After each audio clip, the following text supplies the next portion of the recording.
Today, my group and I will be sharing about Prader-Willi syndrome. My group consists of 4 members, which are me, Charlene, Esther, Alia, and Engku. Without further ado, allow me to introduce this syndrome. Prader-Willi syndrome, or PWS, is a syndrome that occurs due to loss of gene function in a particular region of chromosome 15. This leads to a number of problems, be it physically, mentally, or behaviorally. The syndrome arises due to a dysfunction in the hypothalamus. Now let us move on to the symptoms.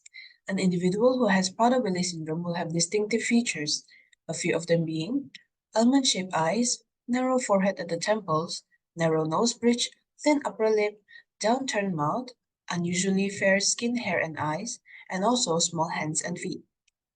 Besides that, the primary symptoms of the syndrome includes floppiness, or also known as hypotonia. This is caused by weak muscles that are usually noticed shortly after birth. Hypotonia means that the baby will not have full range of motion, has a weak cry, poor reflexes, and feeding difficulties. Second, lack of sexual development. Male babies will have abnormally small penis and one or both testicles would be undescended. Female babies will have underdeveloped genitalia. Children with PWS experience puberty late and may not fully develop into an adult and are usually infertile. Learning difficulties. Usually, people with PWS take longer to learn and have low IQ. Other than that, they generally start to talk late and have difficulty saying some words. Next, we also have behavioral challenges. Behaviors may vary from person to person, but people with PWS are more prone to stress and anxiety compared to others. Triggers such as frustration and overstimulation can cause people with PWS to act out. For example, they may shout, scream, and cry. Excessive appetite and overeating are also symptoms of this syndrome. Also known as hyperphagia, children between the ages of 1 to 4 will show extra interest in food and will be frustrated if they do not get more. Even after eating large amounts of food, they are left feeling unsatisfied. Last but not least, restricted growth. Children with PWS are much shorter than other children. This is caused by low levels of human growth hormone, and they will not undergo typical growth spurt during puberty. So how Prader-Willi syndrome is diagnosed? Firstly, a healthcare provider will look at the medical history such as family background and others. Then, a healthcare provider will diagnose Prader-Willi syndrome after a physical exam and genetic test. A provider will look for physical sign of the condition during the exam and ask questions about symptoms, including their eating habits and behavior. In many cases of Prader-Willi syndrome, diagnosis is prompted by physical symptoms in the newborn. If a newborn is unable to suck or feed for a few days and has a floppy body and weak muscle tone, a healthcare provider may conduct a genetic testing for Prader-Willi syndrome. The diagnostic criteria for the recognizing Prader-Willi syndrome depend on the age of the individual, specifically whether the third birthday has been reached. Before age 3, the most important symptom is extremely poor muscle tone, called hypotonia, which make infants feel floppy. In affected children 3 years of age and older, other symptoms become apparent such as obesity, intellectual delays, learning disabilities, or behavior problems, especially connected with food and eating.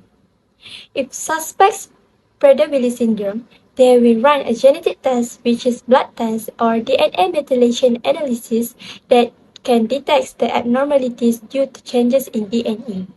Genetic testing must confirm the Prader-Willi syndrome diagnosis. Almost all individuals with Prader-Willi syndrome have an abnormality within a specific area of chromosome 15. Early diagnosis is the best because it enables affected individuals to begin early intervention, special need program, and treatment specifically for Prader-Willi syndrome.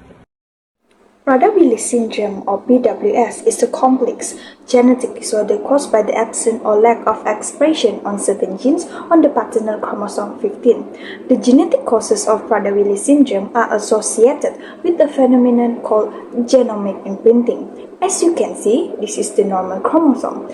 These genes on chromosome 15q11 to q13 will be involved in Prader-Willi syndrome. Prader-Willi syndrome are typically imprinted, meaning that the expression depends on whether they are inherited from the mother or the father. Firstly, gene deletion, where about 65 to 75% of individuals with PWS have a deletion on the chromosome region on the paternal chromosome. This means that a portion of the genetic material is missing in this critical region. Next, we have paternal disomy or UPD. In about 20 to 35% of cases, individuals with PWS inherit 2 copies of chromosome 15 from their mother and none from their father. That leads to the absence of paternal gene expression on chromosome 15. Last but not least, we have imprinting center defect, where in rare cases, individuals with PWS may have abnormalities in the imprinting center which control the expression of genes on chromosome 15. There are several management for Prader-Willi syndrome, and I'm going to discuss the 2 of it. So first is strict supervision of daily food intake. Once overeating starts between the age of 2 until 4 years old, supervision will help to minimize food hoarding and stealing and prevent rapid weight gain and severe obesity. So parents should lock refrigerators and all cabinets that contain food. And there is no medication have proven beneficial in reducing food-seeking behavior. A well-balanced, low-calorie diet and regular exercise are essential and must be maintained for the rest of the individual's life.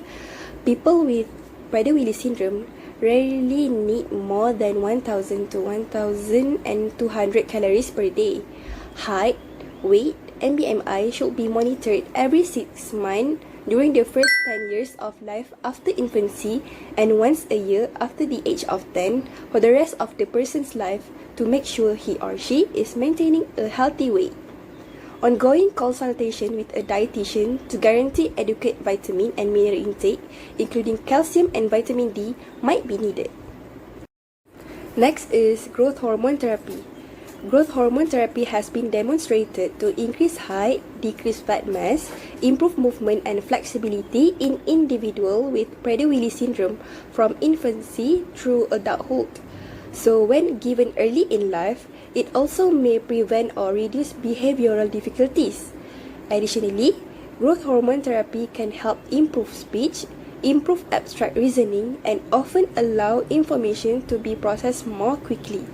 It also has been shown to improve sleep quality and resting energy expenditure. Growth hormone therapy usually is started during infancy or at diagnosis with Prader-Willi syndrome.